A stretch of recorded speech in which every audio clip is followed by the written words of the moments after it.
Di bawah sinar bulan yang tenang, satu pertemuan rahsia bermula. Assalamualaikum. Waalaikumsalam. Benarkah khabar ada puteri jelita bersemayam di Maligai Kedah ini? Namun, hajat lamaran Sultan Aceh yang tersirat dalam warkah ini akhirnya mengundang badai kemurkaan Sultan Kedah, mencetuskan konflik yang bakal menguji kesetiaan. Pergi sekarang! Maka termeterailah sebuah ikatan yang tidak didasari cinta, melainkan sebuah pertukaran demi keselamatan sebuah negeri. Puteri Mariam kini melangkah ke alam baru. Ketamakan yang dicabar dengan penipuan akhirnya mengundang bencana. Dendam Sultan Aceh kini membara dan negeri Kedah bakal menjadi mangsa amarahnya. Aduh, sakitnya. Tidak. Penipu! Darahnya merah, bukan seperti legenda itu. Kau hanyalah pengganti yang tidak berguna.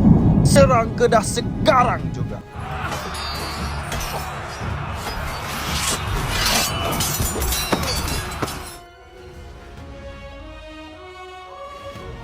Ya Allah, lindungilah puteriku.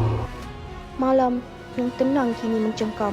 Di bawah cahaya obor, tentera Aceh menggeledah setiap sudut demi memburu bayang sang puteri yang kian menghilang. Hamba sudah penat. Ayo kita pulang. Kelibatnya tiada di sini.